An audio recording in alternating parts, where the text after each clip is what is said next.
Tribute to people. A beautiful song sang by many once said, people who need people are the luckiest people in the world. As time progressed to this point, 2020, the world was making us feel that separation was better. We were having social media. The internet is becoming the way of the world. When was the last time you truly had a real conversation with someone that didn't involve your thoughts? When was the last time you thought of something outside of yourself and something outlandish like world hunger or homelessness? This pandemic gave us the opportunity to slow down and to really understand and appreciate everything that was going on. Thank you to everyone who has contributed to what would be the biggest social reunion we have ever seen or ever had. Prior to the pandemic, like I said before, the world was becoming selfish.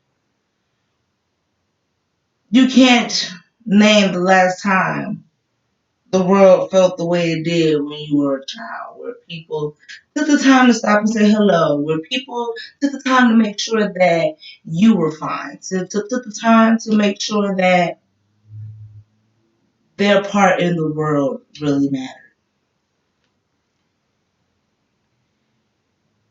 And this time has allowed us to re examine what's really important to ourselves and to the world and to the people. Thank you to everyone who has contributed to the social reunion of the world. I want to start off by acknowledging the people who have lost their jobs. Thank you for your previous contributions. We don't ever want you to think that simply because your job is not essential, that it wasn't essential at some point.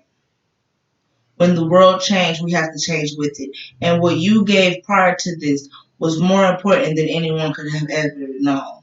Because of you, we can now say that we live in a world that operates as this, and not as the world of the past, where the workers, the world, and what we considered to be essential was different. Simply because you're not essential during this pandemic did not mean and does not mean that you have not been a key component to our lives up until this point. We want to acknowledge you. This is the time to rest and to think that maybe, if you feel this way, it's time to start a new phase. What's essential before is not essential anymore. Then that doesn't mean that you have less value or can do less or have to do less. It means it may be time for something different. And even if it doesn't mean that, take this as a time to rest. We are human. It's only so much that you could possibly do in a certain amount of time. And it's only so much that you should charge yourself with before it becomes too much. Take this time as a way of saying and realizing that maybe it was becoming too much. And this was the time to take it. I hope this time inspires new beginnings for everyone. Because the way we were living before is no longer the way we are living now. And what better time than today? Thank you to all the food workers and the grocery store workers. Before the pandemic, many food and grocers were thankless, but the service was horrible across the board. There's been good times. There were great moments. But across the board, there was a disconnect between the consumer and the people who prepared and which we consumed.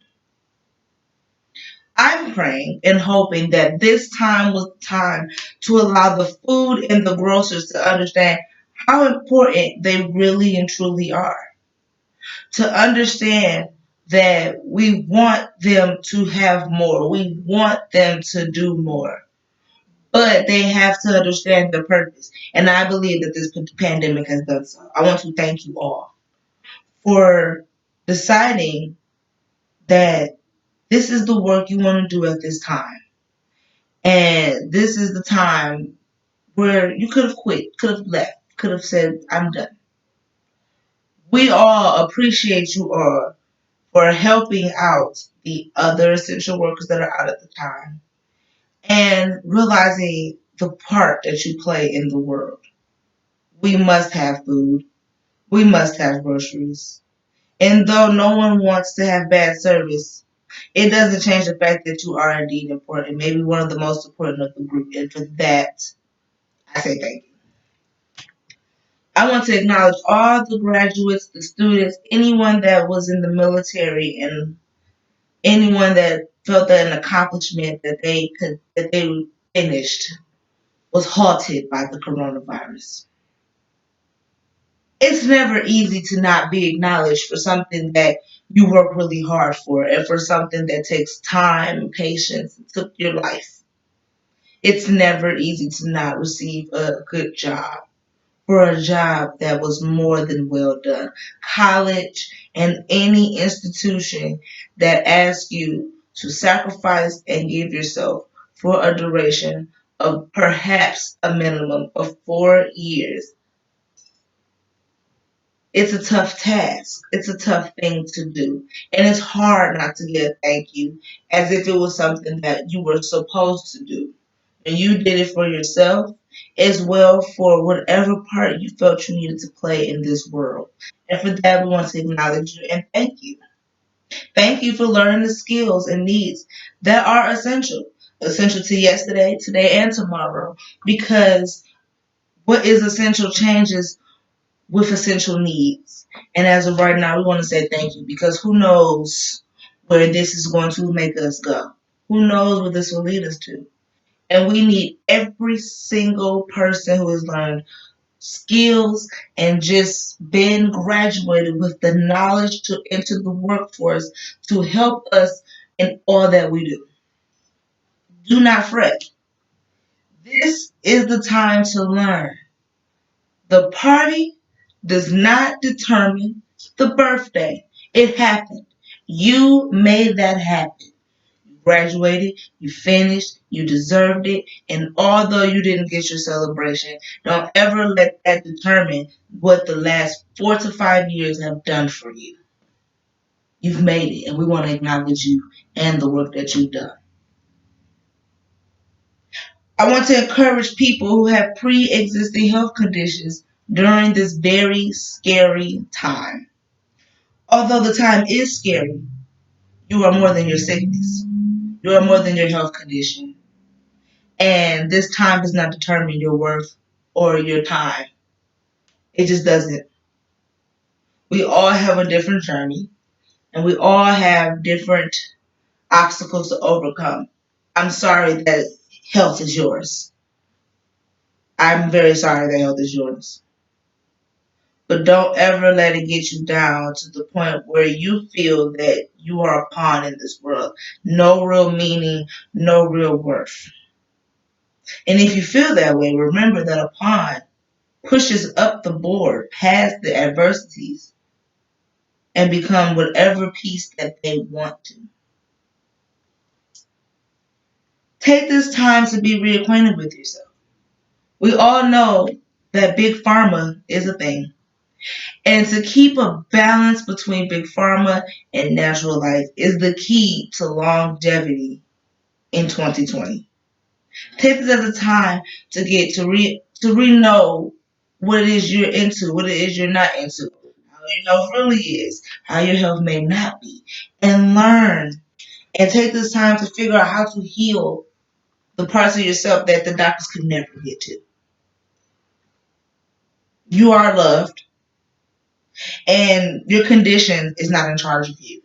You are not your condition. And we want to thank you for being patient and for staying as calm as you possibly can during this scary time. I want to give you my encouragement. In conclusion, I want to thank the healthcare workers. God bless those who work around the clock for the elderly. When we say healthcare workers, we automatically assume clinics and hospitals. But the people who work for retirement homes, senior citizen places, and hospice care deserve our utmost respect. They were working like this for conditions they couldn't solve well before the pandemic. And they are putting themselves at risk because older people, unfortunately, are at risk. And they were already at risk for sicknesses that we can't even imagine outside of COVID-19. Because that's just how science works, unfortunately. And we want to thank those people for continuing their job after COVID-19 came, because no one wants to forget the elderly, but no one ever volunteers to give up their lives the way the elderly gave up theirs for us. We want to thank you all immensely. We want to keep healthcare workers all across the board in our prayer. They have families, children, husbands, wives, people they go home to, people that love them, because they're not just healthcare workers to their families. To their families, they are a person with a name and a soul and a heart. And we want to thank you all for putting your lives at risk, and honestly, putting the lives of your families at risk every single day to make sure that someone else's family gets a chance to acknowledge their family member as much as they want to. For that, we thank you. Caring comes with a huge price.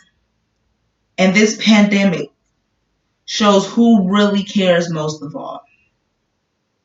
The healthcare workers have never asked for much, except for what they deserve.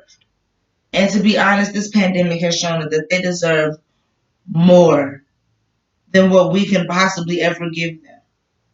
For the lives they have saved, for the sicknesses they have cured, even before the pandemic, a thank you is deserved.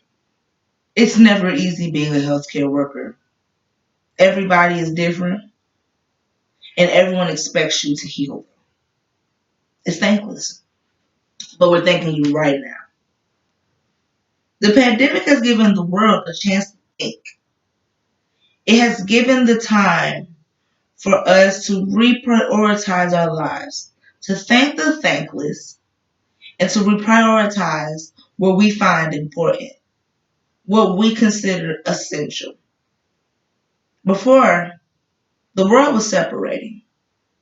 It was finding itself on different ends. The only thing that connected us was electric internet. And this has shown us that regardless of what may be, the fundamentals of life will always remain the same. The luckiest people are people who needs people. Again, thank you to all the people who have contributed to what will be the biggest and best social reunion we've ever experienced. Thanks again.